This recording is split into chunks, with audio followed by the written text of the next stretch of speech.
Bom, dando continuidade ao nosso curso de eletromagnetismo, vamos agora, discutir um pouquinho sobre a forma diferencial da nossa lei de Ampère-Maxwell, que é, na prática, a nossa nova lei dessa nossa 10ª aula.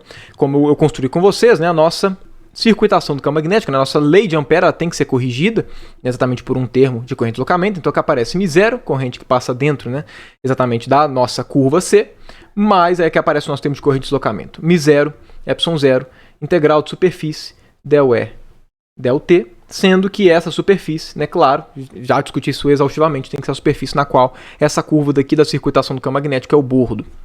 Ok? Aqui, na prática, eu poderia calcular com vocês a forma diferencial dessa equação, da mesma forma que eu fiz em todos os contextos. Aqui a gente tem uma integral de BdL, esse aqui está relacionado com o fluxo na superfície S do rotacional de B, a gente já fez isso algumas vezes, utilizando o teorema de Stokes.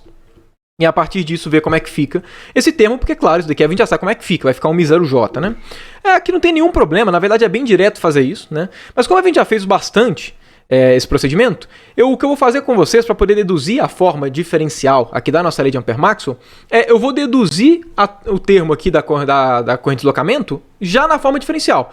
Eu deduzi esse cara daqui a partir da forma integral mesmo, calculando a integral de J num caminho fechado, mostrando que, enfim, precisa obedecer a equação da continuidade, tudo. Aqui eu vou fazer de forma análoga, só que para a forma diferencial, porque eu acho que fica mais rica a discussão, não fica simplesmente uma aplicação do teorema de Stokes, que eu já fiz muitas vezes com vocês ao longo desse curso. Nesse sentido, qual que era a nossa lei de Ampère? Nossa lei de Ampère era rotacional de B era igual ao que μ0j. Ok? Como eu comentei com vocês, essa expressão daqui, ela só vale para o contexto de correntes estacionárias. E na forma diferencial é muito evidente isso.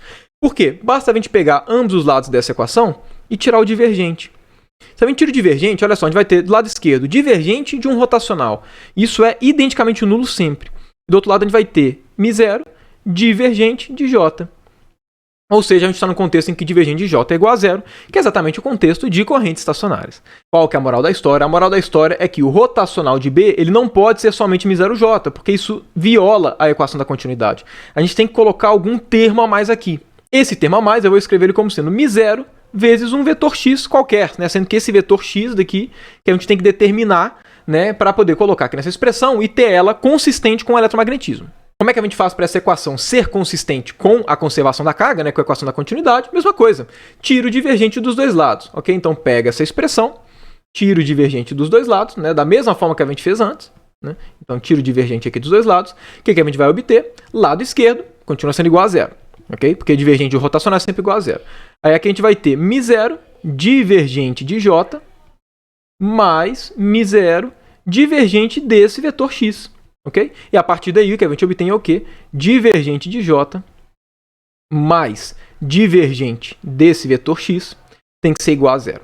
Okay? Então o que a gente precisa? A gente precisa que divergente de x seja igual a variação no tempo da nossa densidade de cargas elétricas, que é exatamente, porque é exatamente a partir disso a gente forma a nossa equação da continuidade. Agora, a gente conhece uma lei física que relaciona divergente de um vetor com a densidade de carga. Que lei física é essa? É a nossa lei de Gauss.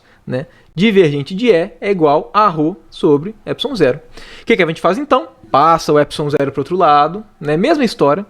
E agora, o que a gente faz? Deriva ambos os lados. E aí o que a gente vai ter vai ser ε0 derivada no tempo de divergente de E é igual ao que? Vai ser igual a derivada de ρ no tempo. Como o nosso objetivo é saber qual é o campo vetorial na qual a divergência dá esse cara daqui, o que a gente faz? Passa tudo que está fora da divergência para dentro da divergência.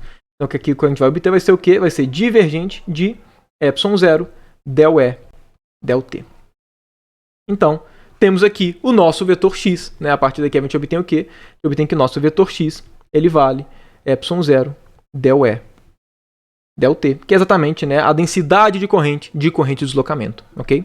Com isso, qual que fica sendo a nossa lei de Ampère? Ela fica sendo rotacional de B, vai ser igual a μ0j mais μ0 ε0 del E del T. Eu preferi deduzir aqui com vocês na forma diferencial, só para não ter que ficar simplesmente a aplicação do nosso teorema de Stokes. Uma coisa que é importante ressaltar aqui, nessa dedução é mais evidente do que na dedução que eu tinha feito lá na forma integral, é que o x ele não é o único. Por quê? Porque olha só, a gente não sabe que divergente de um rotacional é igual a zero. Então, por conta disso, se eu falasse que esse meu vetor x, ele é o ε0 vezes del E del t, mais o rotacional de algum vetor qualquer, sei lá, vou chamar aqui um vetor w, ok? Se eu falasse que o x tem essa forma daqui, a equação da continuidade continuaria sendo satisfeita. Isso significa que pode ser que existam outras coisas, além de densidade de correntes físicas e variações de campo elétrico, que também gera campo magnético. Pode ser que isso exista, né? Se isso existir, isso pode ser incorporado naturalmente nas leis de Maxwell através de um rotacional de um certo vetor. Mas perceba que ao pé da letra, esse cara daqui não é nenhuma surpresa pra gente, ok? Se vocês se lembrarem, como é que a gente calculava a densidade de corrente de magnetização? Não era rotacional de M? E como a gente sabe, magnetização gera campo magnético. Então olha só que interessante, né? Essa forma que a gente deduz, inclusive, nos mostra que dá pra gente colocar na mão, né, a densidade de corrente magnética aqui na nossa expressão, que a nossa lei de Ampère continua sendo válida. Ou seja, né, aqui a gente já obtém um resultado que a gente já sabia, que é a gente consegue incorporar densidade de corrente de magnetização naturalmente aqui nas leis de Maxwell sem que tenha nenhum problema, né, nenhuma inconsistência. E o mais interessante disso é que quem determina essa magnetização no ponto de vista físico dos materiais é a mecânica quântica dos constituintes ali pequenos, né, dos pequenos constituintes do material que a gente está analisando. Isso é muito rico, né, eu acho que isso engrandece bastante a discussão, por isso que eu queria fazer dessa forma, né, a nossa dedução, não simplesmente simplesmente aplicando o teorema de Stokes. Mas bom, dado isso, né, fica aqui de exercício, pegue a nossa lei integral, né, a lei de Ampère-Maxwell, e use o teorema de Stokes para poder chegar também nessa expressão, né, e dado isso, né, encerramos aqui essa nossa aula, né, volto com vocês no próximo vídeo, que aí sim eu vou comentar com vocês das equações de Maxwell, só que nesse contexto daqui também envolvendo materiais e tudo, né, exatamente para que a gente possa discutir um pouquinho, né, como é que fica, né, a nossa lei de Ampère-Maxwell também para o campo H.